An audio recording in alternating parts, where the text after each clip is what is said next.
Good morning, everyone, and thank you for joining at our first stakeholder meeting for the Competitive Solar Incentive Program Design. So this is part of the SUSI program, and this is the first public stakeholder meeting pursuant to the Solar Act of 21, and the docket number, as you can see on the slide, is a link that you can click if you want to submit comments. At this meeting, our consultant, Denmark Energy Advisors, will provide a brief presentation on the plans for development of this program and the choices that we are going to have to make in defining goals of the procurement, the products to be procured, and any financial deposit needed for pre-qualification and participation in the program. And then we're going to ask you for input on these issues. Please note that you're automatically muted. When it's time for people to offer comments, we will invite people who have signed up to speak first to speak, and we will allow them to be unmuted. The chat function is not available in this meeting, so please use the Q&A function in this Zoom webinar. This meeting is also being recorded, and this recording will be made available on the Clean Energy Program website.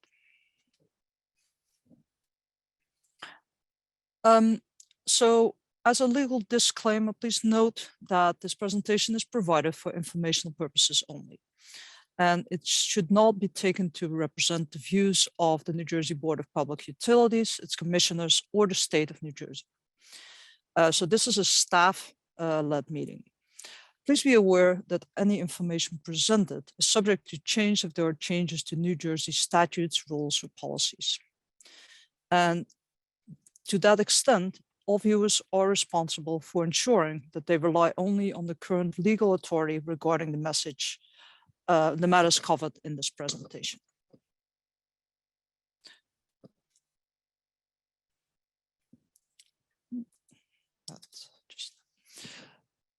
We will ask the public in this meeting to offer comments, but we also accept written stakeholder comments at this time.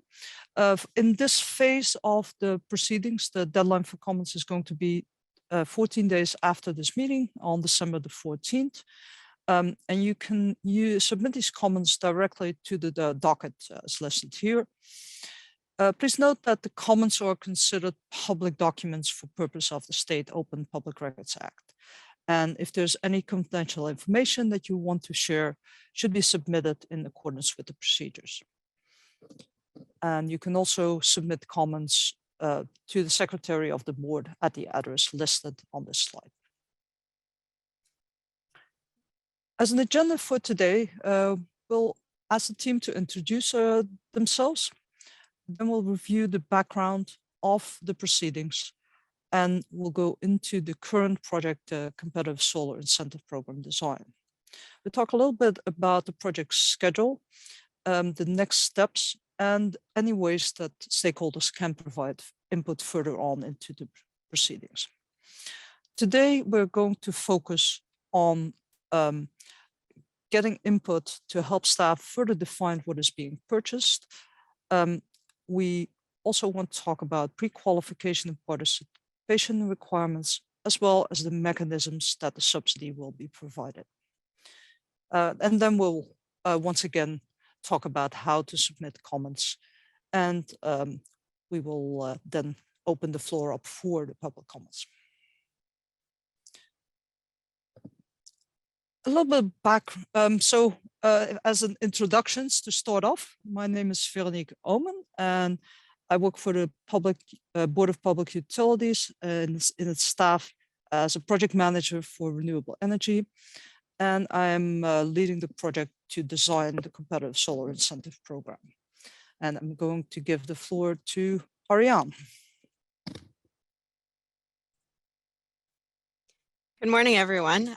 Pleasure to see everyone. Hope you had a happy Thanksgiving. My name is Ariane Benray. I work within the Division of Clean Energy on solar policy, including our community solar program. Thank you, Ariane. Scott. Good morning, Scott Hunter with the Division of Clean Energy and the Board of Public Utilities. And let me hand it over to the DMARC team there. Carrie, you want to start us off? Oh, sure. Yeah, my name is Carrie Gilbert. I'm a managing consultant here at DMARC. I'm sort of our internal project sponsor of this project. I'm excited to hear what you guys all have to say today. And I'll turn it over to Louisa. Hi, and I'm Louisa Lund. I'm the project manager for this project. I do a lot of procurement work for DMARC, and I'm very happy to be working on this really interesting project. And thank you all for being here today. And then maybe just briefly, the rest of our team can introduce themselves. Ruda, you want to just say your name and say hello? I'm Aniruddha, and I'm working as an analyst on this project. And over to you, Kevin. Thanks, Aniruddha. I'm Kevin Pierce. I'm an senior analyst on the project. Evan. Good morning, everyone. Evan Sires. I'm an analyst with the firm. Thanks, everyone. That's our team. Thank you, Lisa. And we will, after the background, we will hand it over to the DMARC team for the remainder of the proceedings. But just as a little bit of background, as many people are aware, New Jersey has been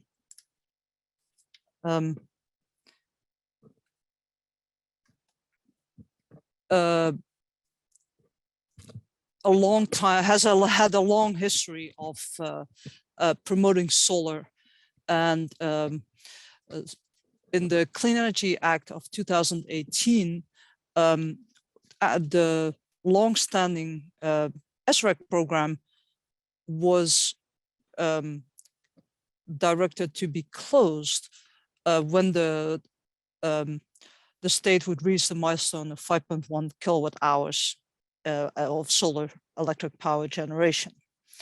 That happened quite quickly. On April the 6th, 2020, the board determined that the 5.1% milestone would be attained in that same month. And therefore, the program was closed on April the 30th, 2020. At the same time that the SREC program was closed, the Transition Incentive Program, or TI program, was opened to provide a bridge between the legacy SREC program and the successor program. And this successor program is what we're talking about today. The Solar Act of 2021 and the directed the board to establish a successor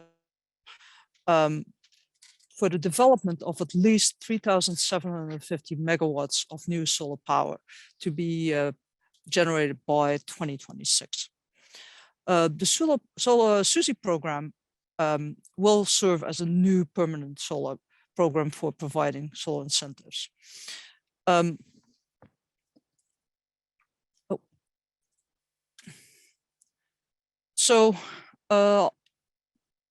In July this year, the board, both by its ordered to TREC program to be closed and also established the new SUSI program.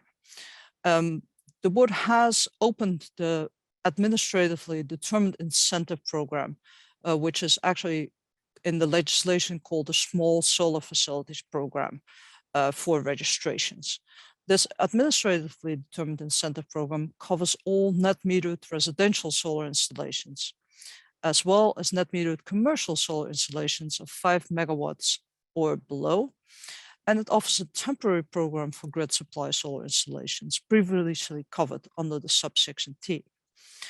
And the ADI program has been operational since August 28th of this year. As a second part of the solar facilities program, the board will design a permanent community solar program, which is subject of another proceeding. But today we're talking about the competitive solar incentive program, which will cover all grid supply solar installations, as well as net metered commercial solar installations greater than 5 megawatt DC. And for that, I'm going to hand the floor over to our consultant, Demark. Thank you, Veronique. Let me see if I can share my screen here. All right.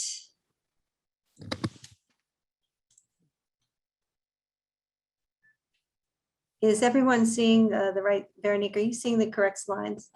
Yes, I am. Good, okay.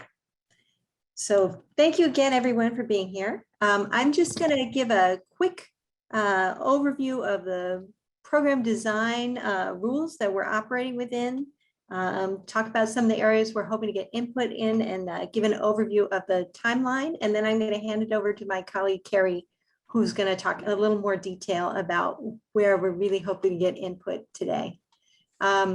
So this slide, I know some of the print is pretty small and it's probably hard to read, but this is a representation of the program boundaries we're working within, mostly by the board order and the Solar Act of 2021. The incentives are going to take the form of New Jersey SREC 2s. Projects over 1 megawatt are subject to the New Jersey prevailing wage standard. The projects have to be constructed after July 9th, 2021. They have to be interconnected to a distribution or transmission system operated by a New Jersey electric public utility or local government unit. We're going to have solicitation rounds at least once every 18 months. The bids are going to be ranked based on bid price and selected in ranked order. We're looking to get contracts averaging at least 300 megawatts per year. And projects have to comply with siting limits in consultation with DEP, the Department of Agriculture, and the State Agricultural Development Committee. Finally, we're looking for projects that are going to provide overall consumer benefits. Let's see if I can move this along here. There we go. And Tina, I think we have some polls here because we're just hoping to get your poll input on a few things. And Tina, I think this is where we want the first one. Great, you should see it now on your screens. Yes. I think everybody should be able to, yep, just enter your.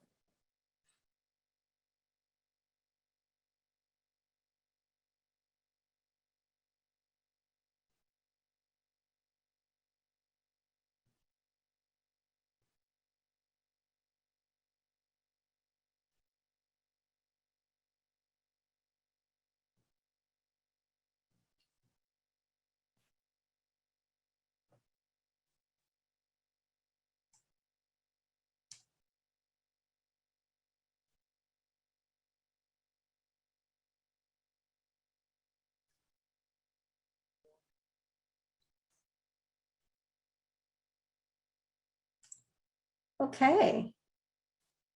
Looks like maybe everybody has had a chance to respond. And we're happy to see we have a lot of developers. We have some ratepayer advocates and public entities. And it's nice to see there are some people with previous solar project development in New Jersey.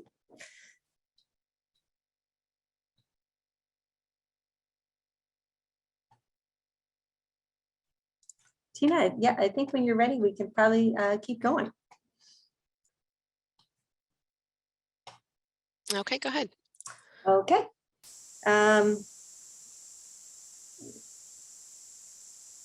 All right, and then in terms of the program goals, the big overarching goal that New Jersey is working towards is 50% electricity from renewables by 2030, with the least cost and the greatest benefits to consumers. And then within that goal, there's some overarching program design principles we're working with, getting the maximum benefits to ratepayers at the lowest cost. We want to support the growth of the solar industry. We want to help New Jersey meet its renewable energy credit goals, and we want to have a transparent process. In terms of what we know and where we're looking for input, We have guidance already that from the Solar Act that there's preference for contaminated sites and landfills and for things on the projects on the built environment that preserve open space. We need to comply with the siting limitations that are being developed in a separate proceeding pursuant to the Solar Act of 2021. We're invited to have special consideration for public entities. We're going to include net meter projects greater than 5 megawatts. And as I said, we're procuring SREC 2s. And we want to encourage competition and solar industry growth in New Jersey. Today, we're hoping to get input on preferred locations, priorities related to storage, any special considerations related to helping public entities participate, and any special considerations related to net metered projects. In terms of the schedule, we've done some initial analysis, some preparations for this stakeholders session. And this stakeholder session, we're going to get the input from the session. We're asking to use it to help develop our straw proposal. We're asking, you're invited to submit written comments if you would like. We're asking for those by December 14th to make sure we have time to consider them as we develop the straw proposal. Once there is a straw proposal that we can share, we will share it publicly and invite feedback on that in an additional couple of stakeholder sessions that will happen in the sort of, February, March timeframe, after which we will work on developing a final proposed board order and rules. And in terms of providing input, participating in this session, it's one opportunity. Written comments on this session is another opportunity. And then we'll be having 2 more stakeholder sessions in the January to March timeframe. And again, you'll have the opportunity to submit written comments then as well. And again, the goal of today's discussion is just input to help us further define the solicitations, input on pre-qualification and participation requirements, and input on subsidy mechanisms. And Carrie, with that, I will turn it over to you to take us into a little more detail on those things. Sure. Yeah, thanks, Louisa. So as Louisa said, there's a few things that we're looking for some more information on from all of the stakeholders to help us design the best solicitation for the CSI program. And the first of these is sort of understanding some of the siting considerations around different types of projects. The first of which is developing on contaminated land and landfills.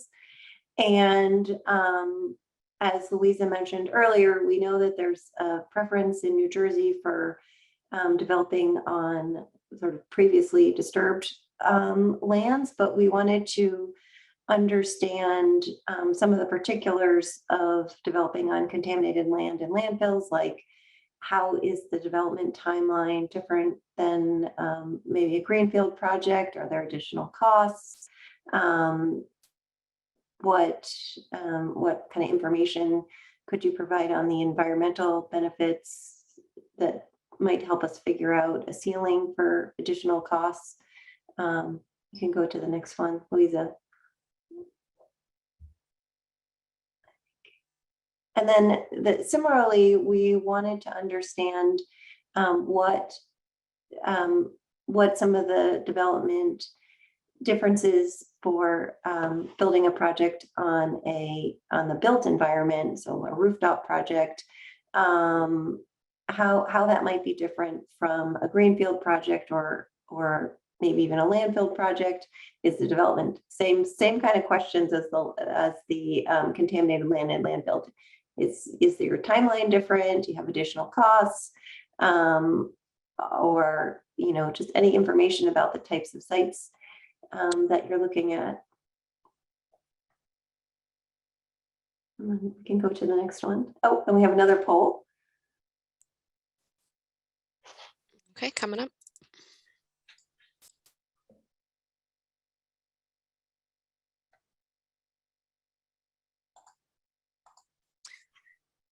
You should be able to respond to the poll now.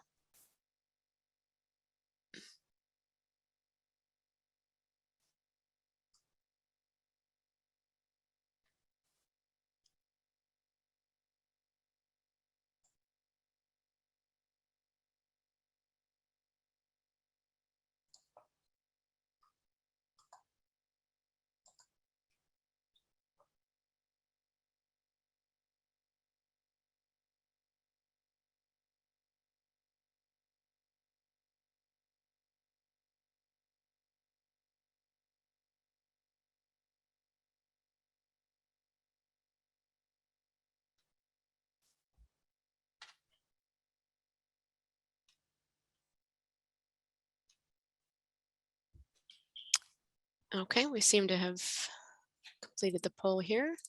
You should see the results now. Okay, great. It sounds like permitting is really the big issue in terms of the preferred locations when you're trying to understand what's making greenfield projects distinct from other projects, and also site preparation is a big one. Thanks, Tina. Yep. Okay. Go to the next. Okay, and then there's a couple other categories of projects we're hoping to get some additional information. Large net metered non-residential projects would also participate in the CSI program, and those projects are interesting to us in for a couple of reasons, but one of them is that the non-SREC compensation those projects would be receiving would be different than the other projects. So we wanted to discuss how that, if is that really true that you would be getting additional revenue for a net meter project, and how could we ensure that that translates into lower cost SREC bids, and then what kind of project maturity requirements would be appropriate for net metered projects? That's another key question we're wrestling with. And then also participation by public entities. It's the staff's intention that to design a program that would enable public entities participation, and we wanted to understand the barriers that public entities might face in participating in a competitive solicitation. And we've heard a little bit about the chicken and egg problem. Do you need to find a solar developer before you know how much your SREC would be, and vice versa? So sort of any information that you can provide on what those barriers are, and then different ways that the New Jersey BPU could help eliminate the barriers in the design of the solicitation. That's the kind of information we're particularly interested in.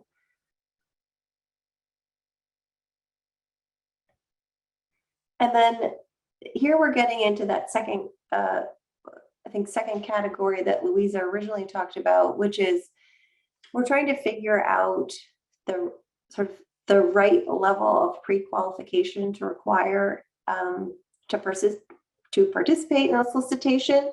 So we want to balance having more competition with having the projects that we select be likely to reach commercial operation. So we're particularly interested in where sort of what step in the PJM interconnection process it makes most sense to require bidders to have completed. And if there's a particular point in that process that would make that an SREC award would provide the most value in sort of ensuring that the project continues along that process, that would be useful to know.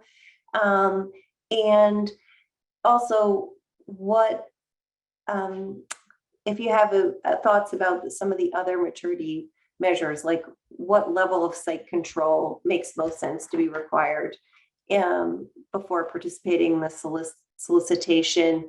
And if you had any thoughts about bid participation fees. I'm sure that most people don't want huge bid participation fees, but if the level of bid participation fees in previous solicitations have been reasonable, or that kind of information is useful as well.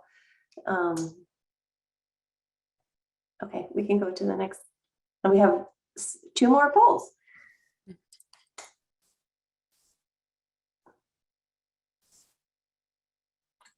Okay, the poll should be up for participants to respond.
Okay, I'm going to share the results.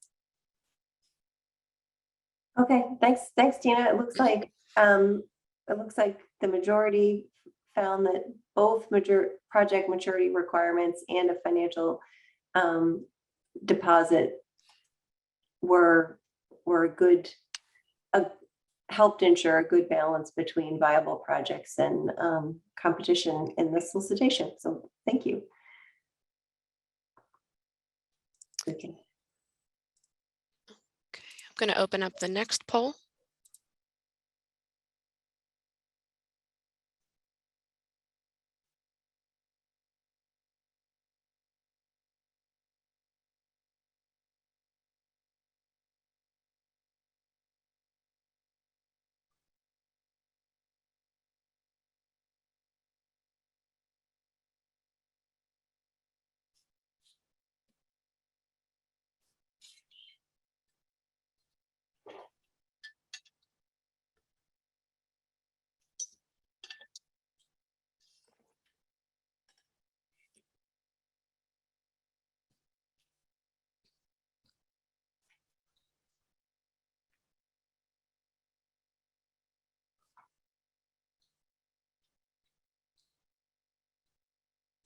All right, I'm going to share the results. Okay, yeah, thanks. It looks like a pretty clear majority thinks 2 years between the end of the solicitation and the required commercial operation date, with a few people needing a bit more time, but that's actually really helpful. Thanks everyone for participating.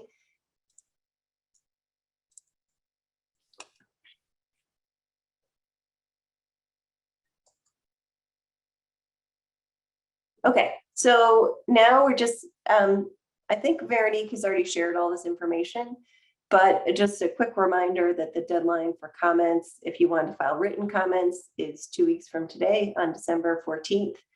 And you submit the comments directly to docket Q0211101186 using the post comments button on the BPU's document search tool. And the comments are considered public documents. And you can also submit them via mail or email. We can go to the next slide.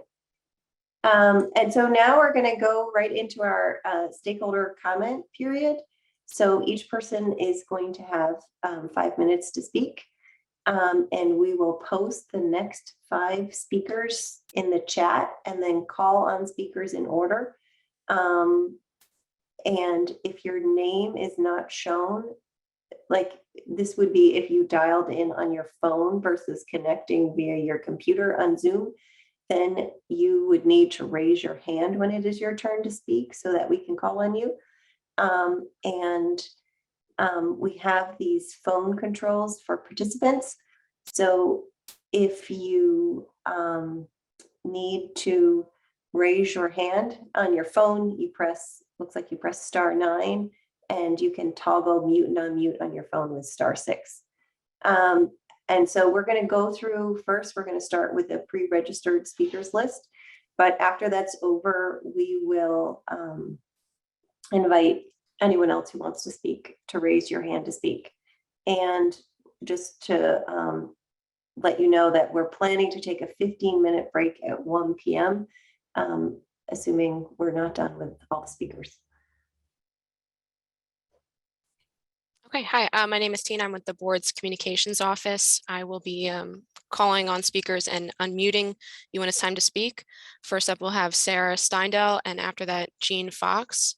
Sarah, you should be able to unmute. Okay, I think I'm unmuted. Yes. Yes, okay, very good. Hey, good morning, everyone. My name is Sarah Steindel. I'm an assistant deputy rate counsel with the New Jersey Division of Rate Counsel. Our office represents New Jersey's utility consumers, for those who aren't familiar with our office. I want to thank you for the opportunity to speak today on behalf of New Jersey ratepayers regarding the competitive solar incentive program.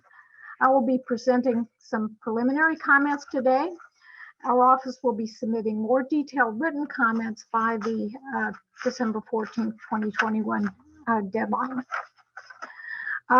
First of all, we're pleased to see that the board is moving forward on a program that will utilize competitive processes to incentivize solar development in the state. Over the years, the Rate Council has advocated for competitive processes as a tool to control the high cost of solar for New Jersey's utility ratepayers. We strongly support the current effort to let the competitive market tell us what levels of subsidies are truly required to meet the state's renewable energy goals. We are hopeful that the competitive program will yield information that can inform the board's process of setting incentive levels in its administratively determined incentive program as well. Moving on to the first question or series of questions in the board's notice. Rate Council has a concern that in this question, the board appears to be focusing on landfills and brownfields. It is important to note that the statute favors solar development on both marginal lands and the built environment. There are many types of potential sites in the built environment where large-scale solar could be built at a lower cost. To give just one example, there could be existing sites that could be repowered with newer, more efficient panels, as is happening today in the wind industry. We would urge the board to work with its consultants to identify the broadest range of potential sites along with their associated solar development costs. This type of analysis can inform the board's process of setting capacity targets and budgets in a way that both minimizes ratepayer costs and facilitates more efficient land use.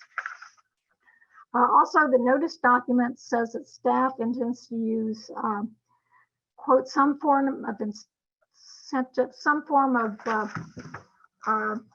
segmented procurement.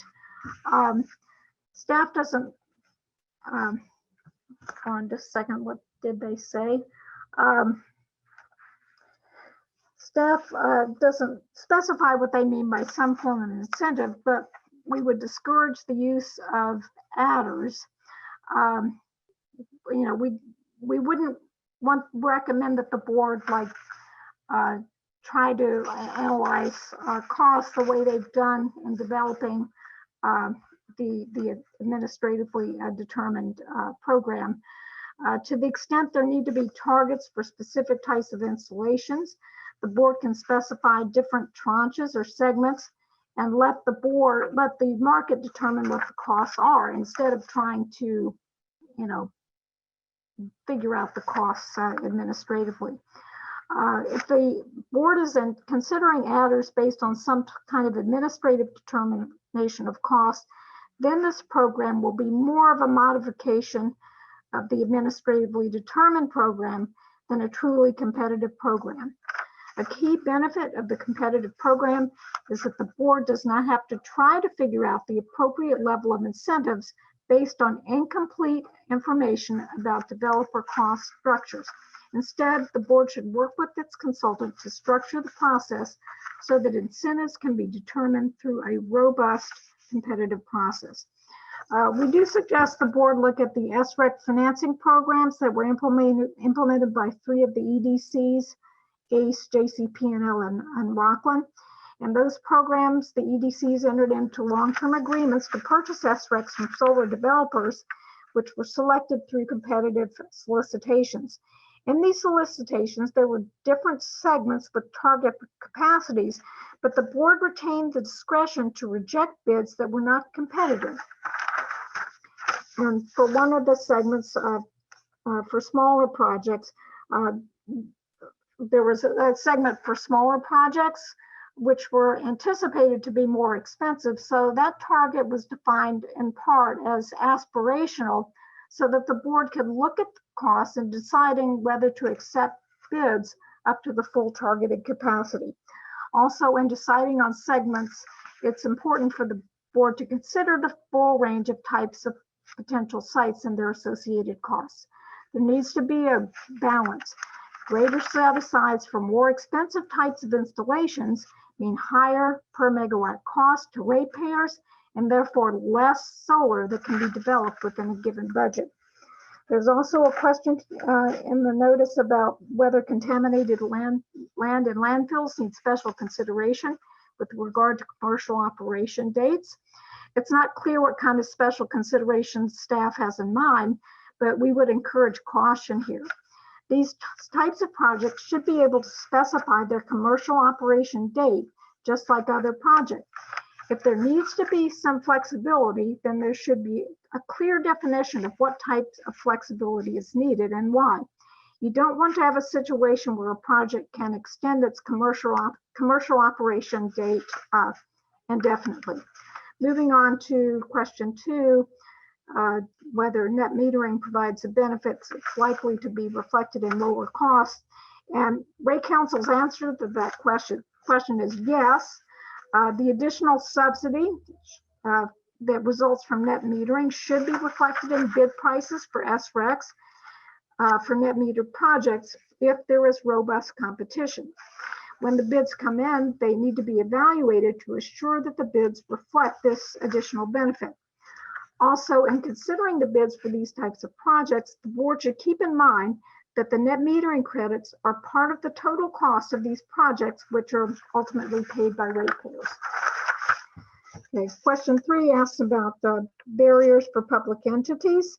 We will defer to others on what types of barriers there might be, but we would discourage the board from addressing any such barriers with automatic adders to bid prices for these types of projects. As for other types of installations, the board can accommodate installation types with different cost structures by using separate tranches or targets. Question 4 is about maturity requirements. Without getting into details, we recognize there is a balance here. Bids should come from real projects, but the requirements shouldn't be so onerous that there aren't enough bidders for a competitive result.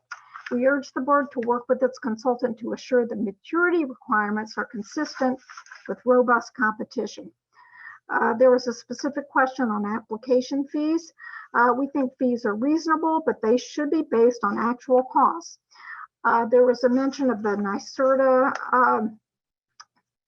program fees. To date, we haven't found the support for the fees charged under the NYSERDA program, so we can't comment on whether those fees are reasonable. The board should quantify costs with input from the utilities based on their programs, similar to the SREC financing programs I mentioned earlier. Finally, question 5 asks whether SREC should be provided through administrative rules or comments. We're not sure here what issues staff is getting at. The board could establish the terms and conditions of these transactions through a rule or through contract terms that are approved by the board. Either could work depending on the details of how these transactions are structured. Okay, so in conclusion, I'm going to thank the board again for the opportunity to present some initial thoughts. We look forward to providing more detailed input in December and to continuing to work with the board on this important initiative. Thank you. Thank you. Up next is Jean Fox, and then on deck is Joseph Henry. Jean, you should be able to unmute yourself. Yes, I'm good. Here I am. Okay.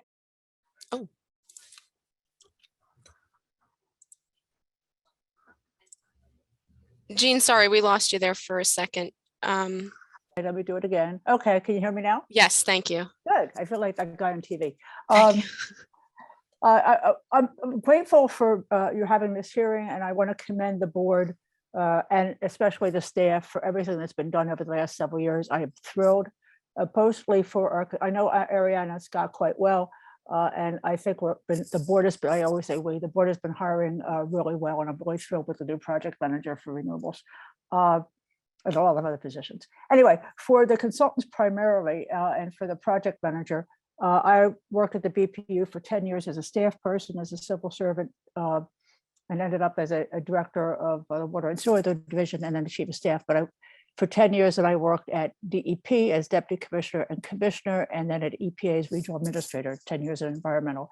Then I came back to the BPU as president for 8 years and commissioner for 4 more years, and was instrumental with staff, including Scott, in setting up what is now our clean energy or renewable or solar program. And I'm very proud of everything the board has done since I left. However, I want to stay on top of this. So that's really why I'm here, because people still ask me about it. And everything that's happened so far, I'm thrilled. And I think I really am in mind sync with the staff and what you've set forth. I just want to mention a few things that are important to me. I'm sure I'll comment later. On the consumer benefits, you're right on with least cost, but also great benefit to customers. They'll be paying for this. They've been paying for it in the past, and we overpaid for the SREC because we kept that program too long due to the previous administration. What you had it with the SRECs 2 and everything else is really excellent. I'm very happy about that. So I'm going to talk a little bit about the siting limitations primarily.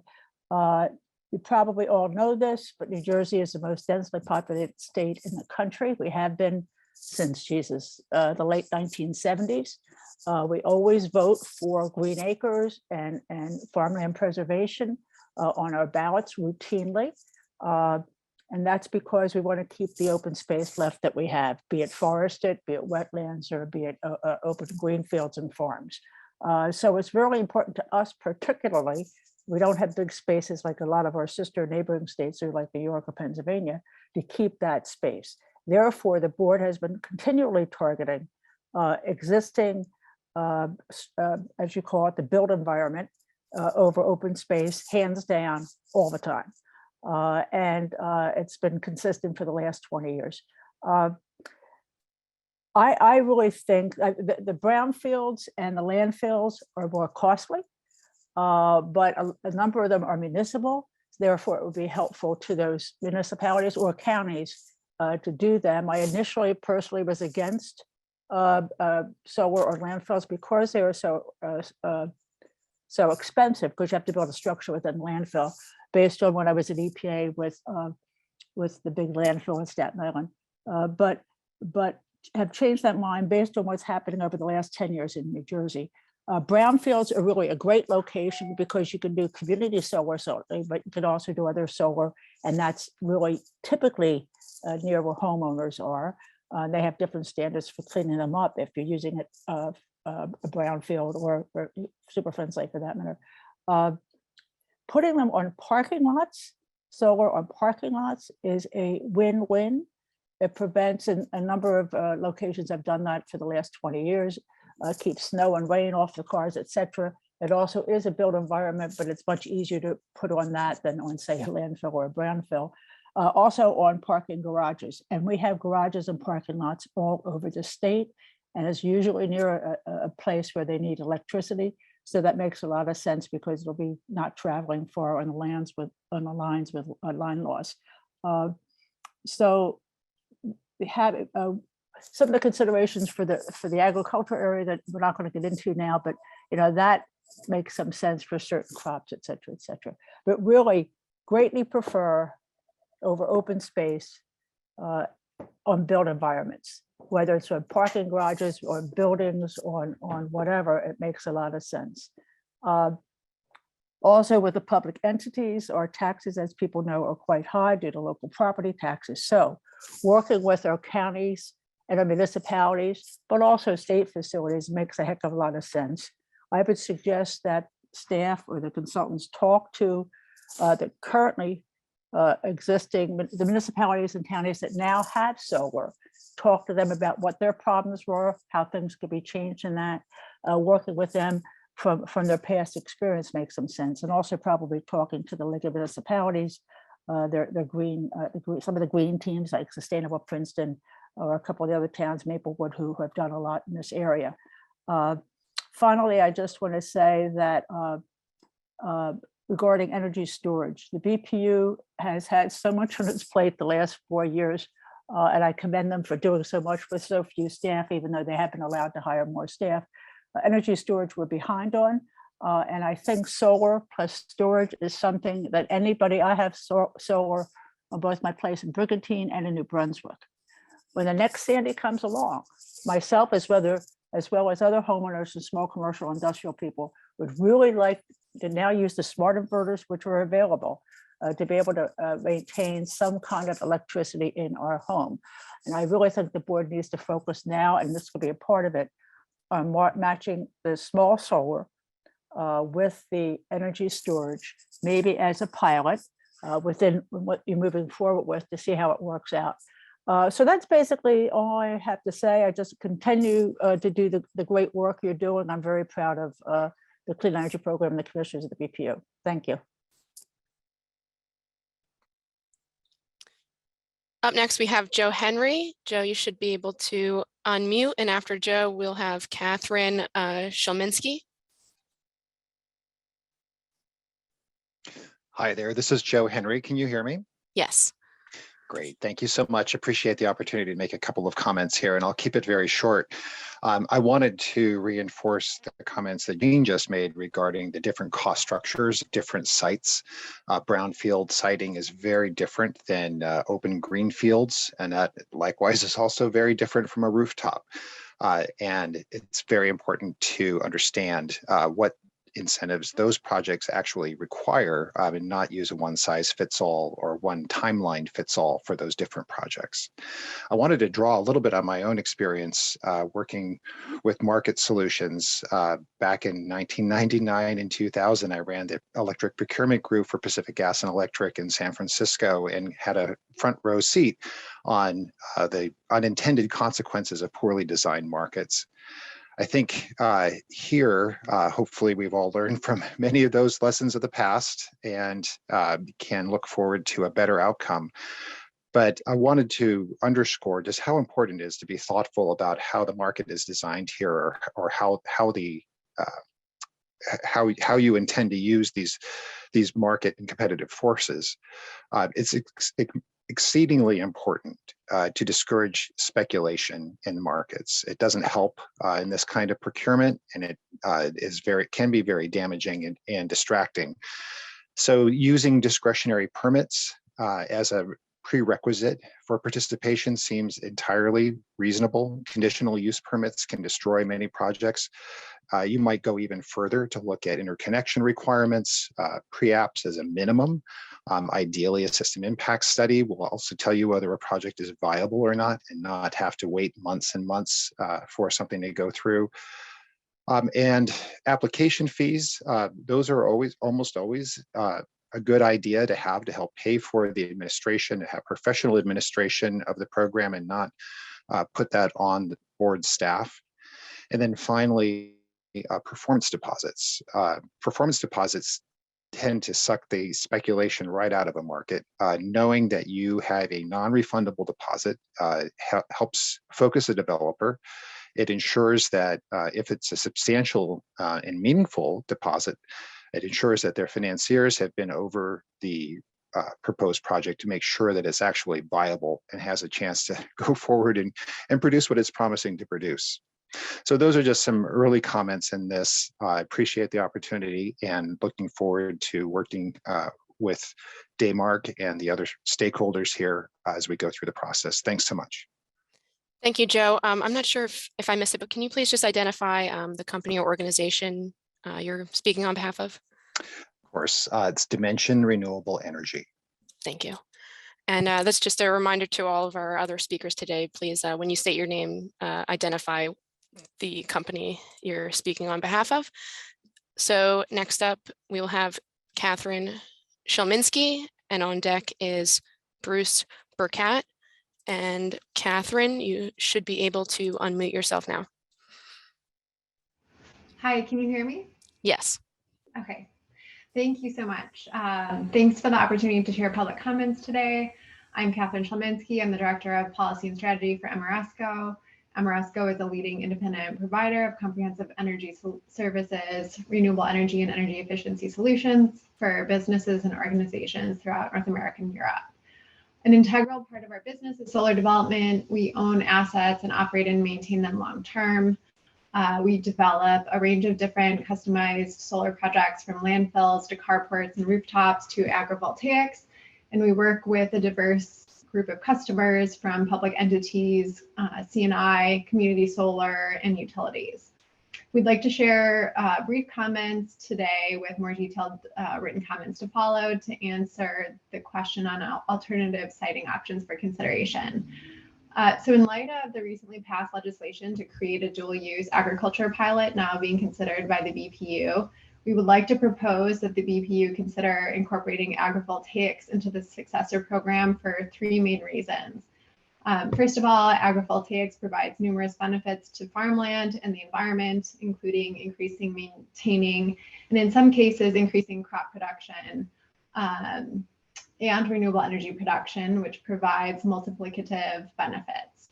Secondly, agriculture contributes a significant share of greenhouse gas emissions, 17% through agricultural activities and 7 to 14% through land use changes, according to the OECD. To support sustainable, climate-friendly, and productive agriculture, we need to shift incentives and policy efforts to promote a different approach through agrivoltaics and regenerative agriculture. And lastly, agrivoltaics provides additional revenue to farmers to supplement their livelihoods and ensure that their land can continue to be passed on through generations.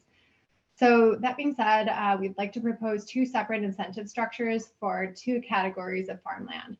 The first category would fall under the competitive solicitation, which would be for industrial farming.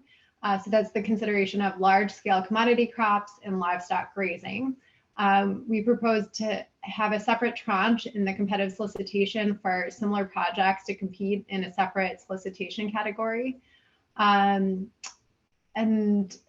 under the second category of incentive structures and categories of farmland, we propose under the administratively set incentive that an adder be allowed for community solar agrivoltaics. And so the categories of farmland that would fall under this incentive would include vegetable farms, livestock and grazing operations, and a consideration for a higher incentive for regenerative agriculture, which I'll get to in a moment. And within that category, we encourage third-party certification. So very briefly on regenerative agriculture, this should be a key consideration as it fosters sustainable and climate-friendly agricultural practices by eliminating or decreasing tillage, reducing the use of petroleum-based or artificial fertilizers, promotes biodiversity, and integrates holistic planned grazing. These new and innovative practices will take additional time to implement and may incur additional costs in the short term, but provide tremendous benefits to the planet and reduce climate change. Therefore, they should not be considered as a requirement, but should be provided additional incentives if they are implemented. So I will share further details of this proposal in written comments. In addition, as outlined in the presentation earlier, there were some questions regarding contaminated land and landfills and public entities. We can provide some further comments in written comments, but I just wanted to add that there are additional costs associated with ballasting for landfills and additional time requirements for not only permitting, but for public landfills that need to go through a public procurement process. So of course, this creates some knock-on effects of uncertainty for public entities that want to procure solar for their landfills, but then they have the uncertainty of price that would be then subject to a public solicitation. And so we can provide some comments and suggestions for ways to work around that in written comments. So I will save the rest of my time and submit written comments as follow-up. Thank you so much for your consideration. Thank you very much. I want to take this opportunity to let people know that there is going to be a separate proceeding around dual-use agrivoltaics, since there is legislation that has been passed that tells the board to implement a pilot program. So this will be upcoming, and I definitely would invite people to participate there, but not taking away from the opportunity to submit written comments in these proceedings as well. Thank you very much. Okay, up next, we will have, we had Bruce Burkhat on the speakers list. However, I don't see Bruce, your name in our attendees list. If you're calling in via phone, please just hit *9 to raise your hand, and we'll call on you that way. Otherwise, up next, we will have Scott Elias, and I will give Bruce just another moment in case he's calling in by phone to raise his hand using *9.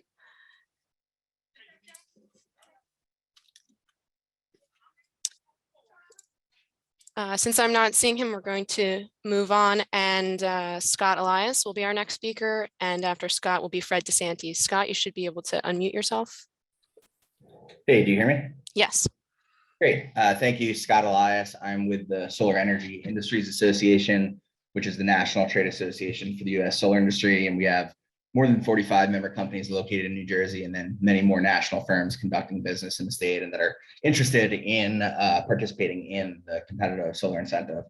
I want to start out by thanking BPU and staff for facilitating a stakeholder process for the creation of the CSI program, which is intended to incentivize the construction of at least 1,500 megawatts of large-scale solar facilities by 2026. Including 300 megawatts each year. I think we all know this, but if we're going to meet the Murphy administration's energy master plan goal of 17 gigawatts of solar deployed by 2035, we're really going to need to start to deploy a lot more solar, including large-scale solar projects. But I want to take a moment to sort of step back and just note that SEIA is a little bit concerned with the focus of some of the stakeholder questions that are being posed. And there's nothing wrong with wanting to focus on special considerations for the development on desirable lands and landfills and things like that. But I think we need to focus on the overall mechanisms that are necessary for ensuring that projects are actually able to be financed and built. And for starters, SEIA has been pretty consistent, as well as others, that a competitive solicitation for net metered projects is unlikely to be successful. It's pretty impractical for developers to meaningfully engage in complex and lengthy power purchase agreement negotiations with an off-taker without knowing the revenue streams that will be available. And so I think we do have some serious questions about whether the proposed 40 megawatts of capacity will be able to be filled each year. But most importantly, SEIA and other stakeholders have indicated throughout the process that led to the creation of SUSI that bundled contracts are the most successful way to ensure that large-scale product development can get done. That's clear across the country. And absent that, we've suggested that we need to rethink whether a fixed price REC with uncertainty of revenue streams associated with that fixed REC only product is necessary and sufficient to create financing for these grid scale projects. We really do fear that by sort of just assuming that a fixed REC only product will work, that we're going to be creating financing hurdles for developers, which could plague this program before it even takes off. A fixed price REC contract does not offer any energy revenue certainty to project investors, which is the largest part of the market value and revenue expectations for these projects. And the presence of this risk leads investors and financial institutions to insist upon greater returns to their debt and equity, which drives up project revenue requirements. New York and Illinois have both moved away from this model. New York offers additional financial options beyond a traditional fixed price contract. They call it an index REC. And basically, instead of staying fixed, the index REC price will go up or down depending on the direction of prices in the energy and capacity markets to ensure that there's a consistent amount of revenue for developers and the projects can always get what they need. This basically de-risks the revenue for the developer and IPP, acts as an insurance, and allows the REC bids to be much more competitive. And basically, by shoring up the revenue, you can bring more debt to the project, which is far cheaper and means that the project will require less total support from the REC. And basically what that really means in a dumb downturn is that based on any normal range of energy and capacity forecasts, an implied REC value, for instance, in the New York large-scale renewable solicitations, are way lower than the REC-only bids. And so, I think what I'm really saying is an indexed REC approach lowers risks, which lowers financing costs, which lowers the total cost for solar development. And if embraced by the BPU, it will allow New Jersey dollars for the CSI program to stretch further. So if the BPU's objective is to incentivize the lowest financial contribution from ratepayers for grid supply projects, we do think it's important to seriously consider the benefits of an indexed REC structure. I'll also just briefly cover maturity requirements. We're going to go further into detail in our written comments on both of these concepts, but I think the program should strike a balance between requiring enough skin in the game from developers in order to ensure that projects come online, while recognizing that an RFP process means that not all projects will be selected. We think site control is important. We think some investment in interconnection so that the developer knows in advance the approximate interconnection upgrade cost is important. And we think that a deposit consideration should balance how much other investment has been spent on the project. I think developers should be able to extend their project COD if something out of their control is driving the delay, such as the PJM interconnection process, which takes a very long time. And we do think it's appropriate to set different maturity requirements for different types of projects. We've heard it before, but there's additional permitting, engineering, legal, environmental, and structural review costs associated with contaminated lands. Project timelines are much longer. They require multiple agency approvals and public bid processes for public entities and for landfills. So I think having longer timelines for COD and reducing interconnection permitting requirements for certain types of project types does make a lot of sense. So I'll sort of end there and just say that, while New Jersey is embarking on the creation of this competitive solar program, the limitations of the fixed direct only contract are not new to the industry. Illinois is moving away from it. New York has moved away from it. And it's our sincere hope that New Jersey embraces the lessons learned by other states who experimented but failed with a fixed direct only contract for grid scale solar projects. So thank you for your time and consideration. We look forward to continuing to collaborate with you all, and we'll comment further. So thank you very much. Next is Fred DeSanti, and on deck is Jared Hammer. Fred, you should be able to unmute yourself. Yep. Can you hear me? Yes. Okay. Fred DeSanti, New Jersey Solar Energy Coalition. I don't want to belabor and go beyond my time, but I wanted to echo a few things that I've heard, which we agree with. One, Catherine Chiniski talked about developing an agrivoltaic circumstance where that would be part of this process. We think that makes sense to jumpstart the dual purpose circumstance. Rather than get delayed, there's no reason why we can't include that as something that we want to exploit now as part of this process. So I think that makes a lot of sense. I want to echo the index rec approach. We understand that works very, very well. A lot of our members are doing some work in New York. They're happy with the way it works there. They think it provides investors a great deal of certainty. The only issue that I hope that we can all keep focused on as we go forward with this process, this is going to be very, very difficult process to do and get it right. There's a lot of moving parts here. Clearly, we will continue to observe that the net metered 5 megawatts puts the cart before the horse, and we just don't know how developers are going to go in and bid something based upon having a negotiation, in advance of that to set a price. It seems that that's very difficult to do. But I think as an overall thought here is, please keep in mind the developer and the investor. So as we step through this process, we have something that makes sense to them, that we're cognizant of the decisions that they have to make as they go forward with this process, and we don't load too much into this so that it becomes a process that nobody's going to take advantage of. Again, the head end cost of these things going forward are going to be very, very expensive. The PJMQ process is an expensive process. The interconnections on large scale is going to be huge. And people are going to be very concerned about investing tremendous amounts of cash, putting down deposits, and all these other things if they're concerned about the risk going coming out the door. That's pretty much my advice. I appreciate it. We look forward to providing written comments and getting into greater detail. And I thank the board for providing this opportunity. Next is Jared Hammer, and on deck is Philip Leach. Jared, you should be able to unmute yourself.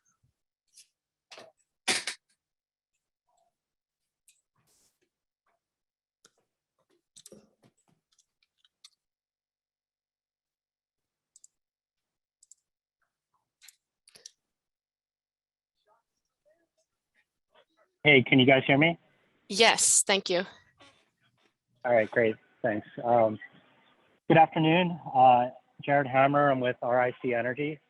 I'm also a New Jersey native. I live in Medford. I'm been here for, in the area for about 10 years developing solar. So I've seen, the many different phases of the New Jersey market as it's grown into one of the most prominent markets in the country.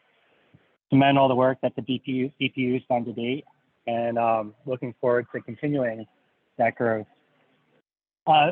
Few general comments on everything that I've heard so far.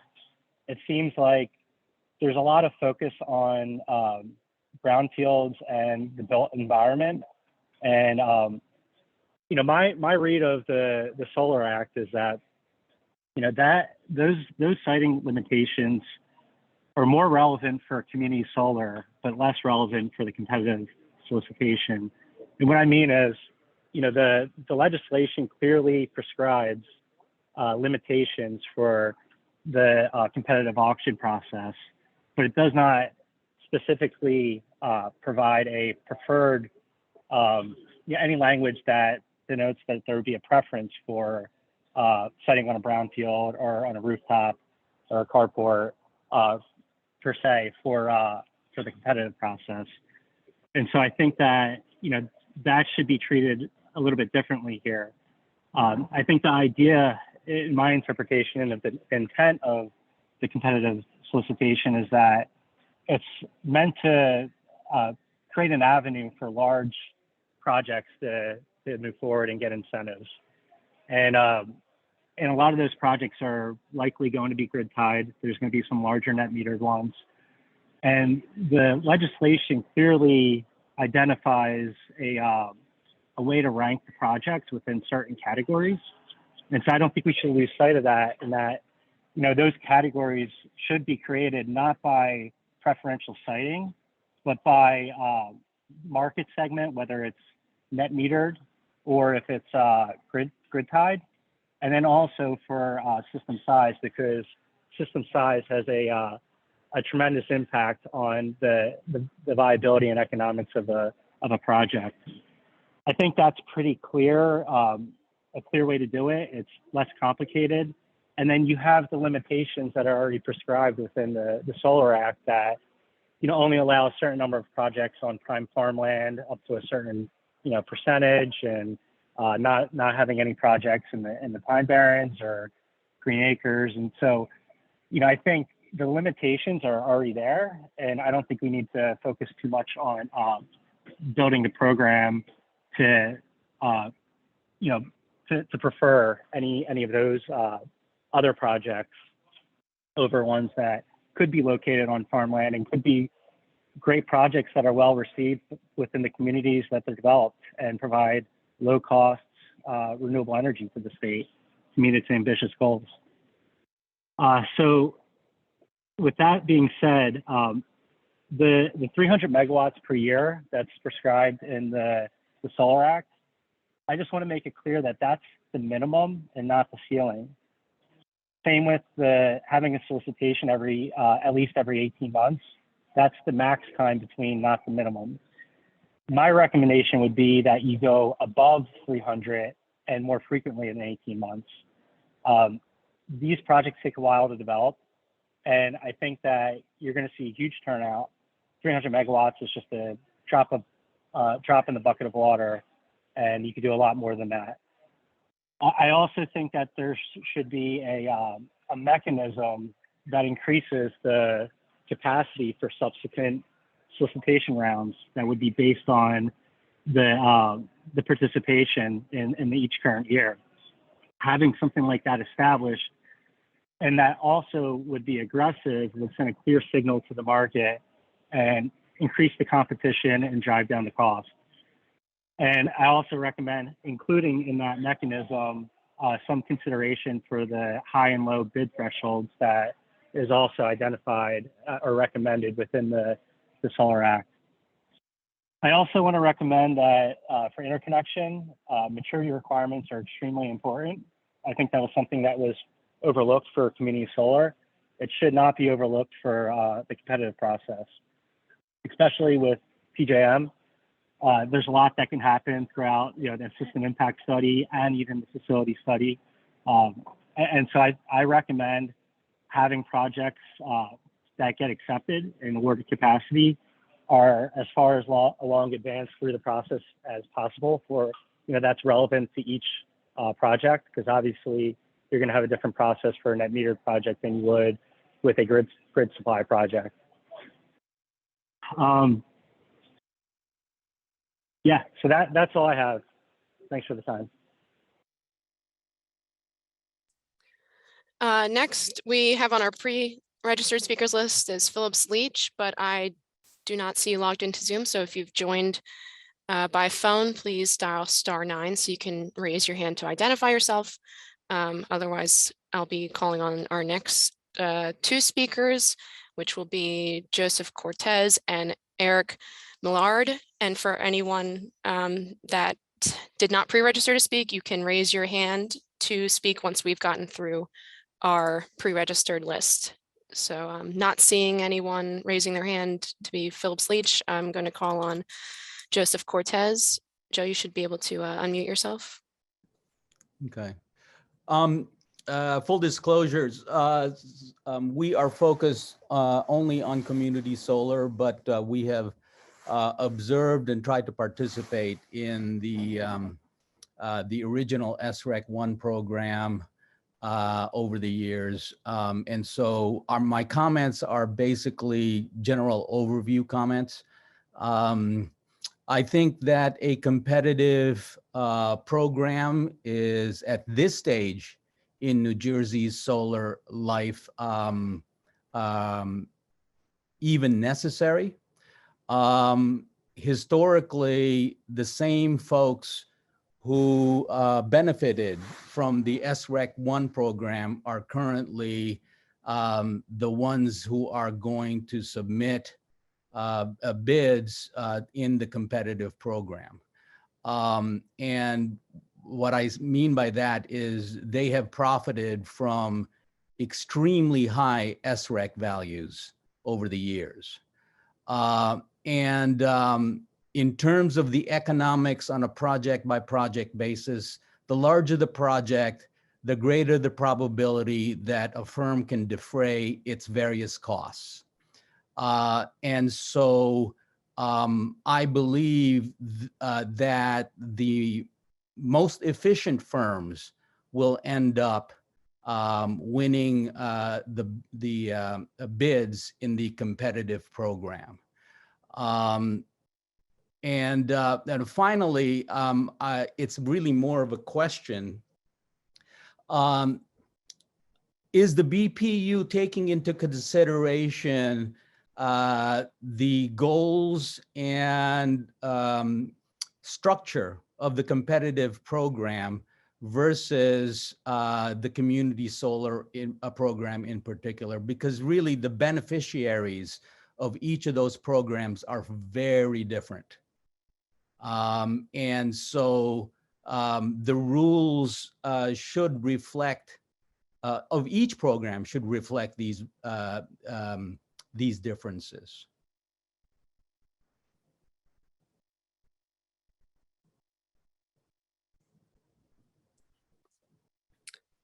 Joe, was that the end of your comments or yeah, are you? Yeah. Oh, okay. Okay, thank you. Thanks. Next, we have Eric Millard. You should be able to unmute yourself. Hello, can you hear me? Yes. Okay, thank you. Hi, I'm Eric Millard with CS Energy.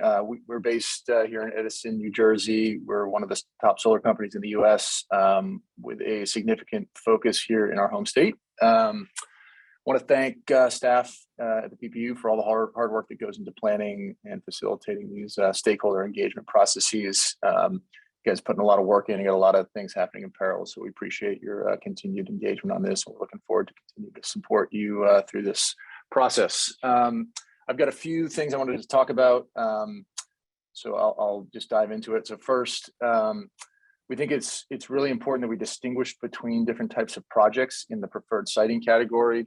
Specifically, we think we need to be treating rooftop projects and landfill/brownfield type projects very separately. I think there's no question that we should be supporting landfill, brownfield type sites. That said, they are significantly more expensive and risky to develop and build and operate than other types of projects, as some of the other folks have mentioned here today. So for that reason, we think they need to be treated separately to ensure that everybody's playing on a level playing field. We also believe that these types of landfill brownfields projects should not be subject to a competitive solicitation.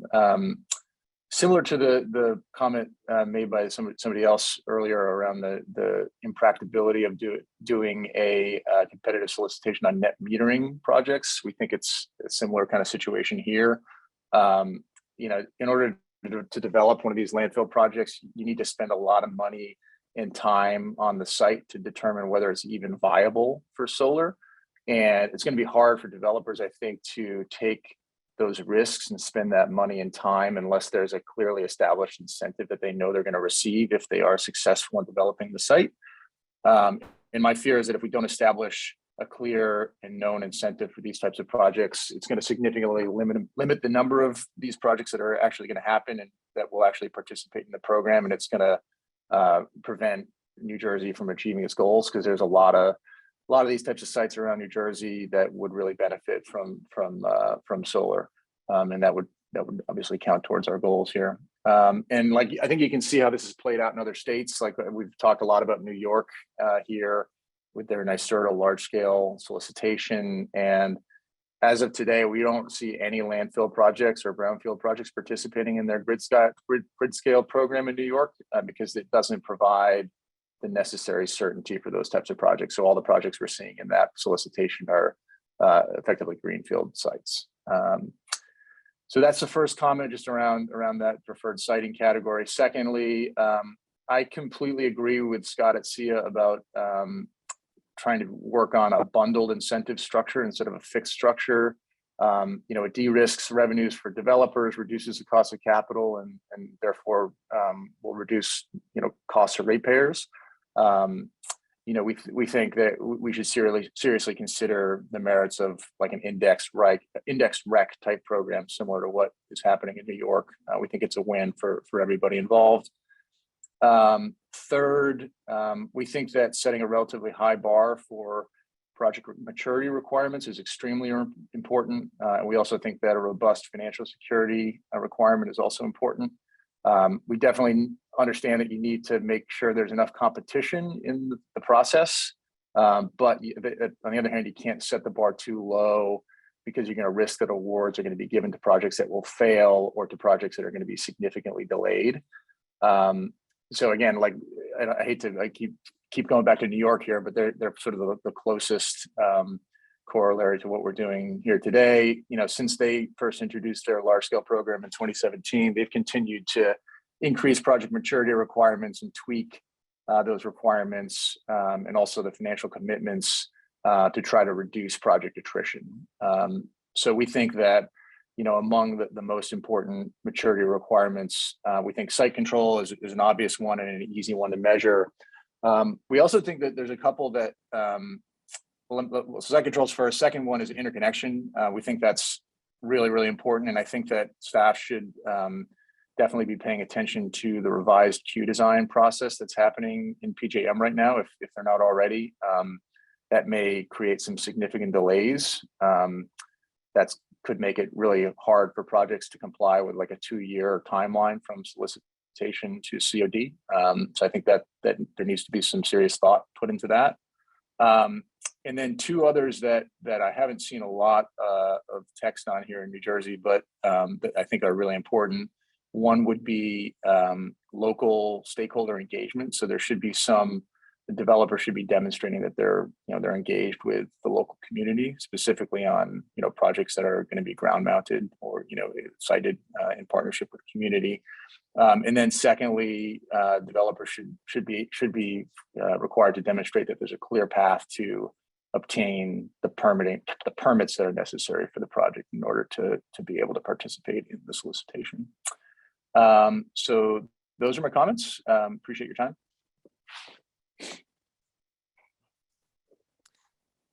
Thank you. And we've gotten through our list of pre-registered speakers. So for anyone on the call that would like to speak but has not, you can please raise your hand using the Zoom function on the Zoom app on desktop, or you can dial *9 if you're calling in via phone, and we will go through any additional speakers that way. And I see the first hand we have we have up is Odette Mucha. So Odette, you should be able to unmute yourself. All right, thank you so much. Thank you to the board for your leadership and for the opportunity to participate today. My name is Odette Mucha with Vote Solar. We're a nonprofit solar advocacy organization that promotes an equitable and clean energy future. So my comment today will focus narrowly on public entities' participation in the program.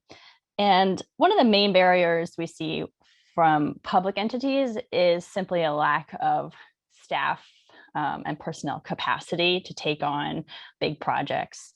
To undertake a new solar project, particularly at the scale we're discussing here today, requires not only funding, but significant staff time, knowledge, and committed leadership to get all the way through. And so in order to meet New Jersey's ambitious clean energy goals, we must make sure that these entities are not kind of left out and receive the support that they need in order to pursue the solar projects that we need to see here in New Jersey. So we believe the state can play a key role in supporting municipalities and other public entities, such as colleges or water utilities, for example. And the state can support these entities as they pursue solar and storage projects through things like education, stakeholder engagement, and sharing of best practices. NYSERDA, for example, ran a program a while back that coordinated and facilitated many public schools to go solar.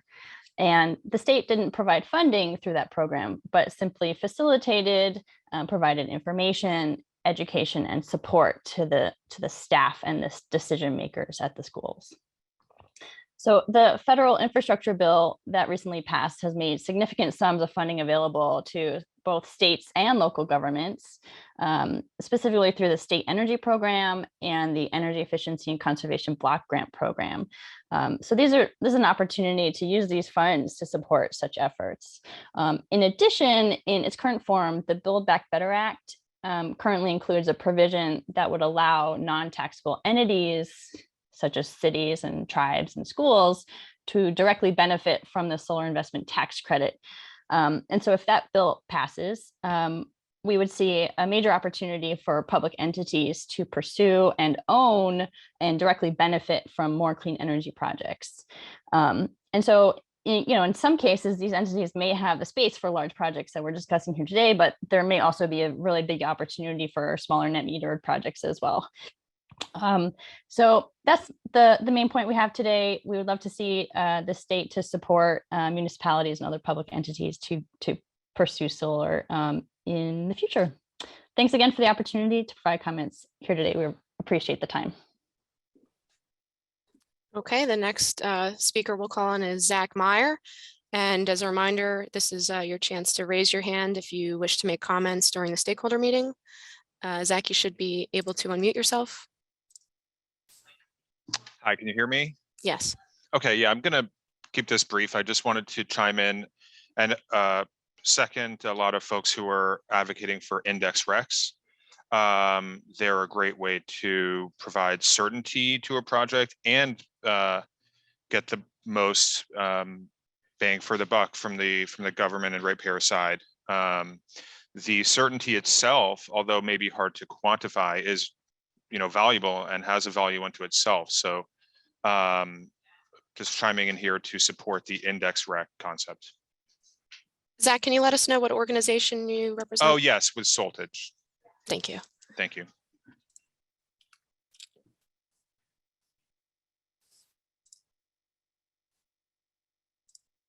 Okay, we don't have any other attendees that have indicated they wish to speak by raising their hand. So I will pass it back over to the Daymark team. Thank you.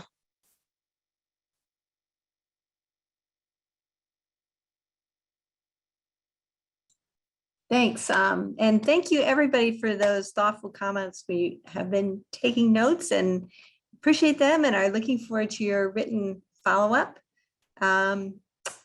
I think it sounds like we are about ready to wrap up unless anyone from New Jersey or Daymark has anything they need to add before we conclude.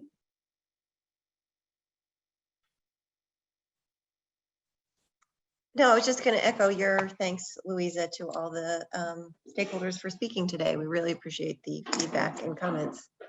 Thank you. All right, thanks again. And we look forward, this is going to be an interactive process, so we look forward to your comments and to more interaction as we go forward on this.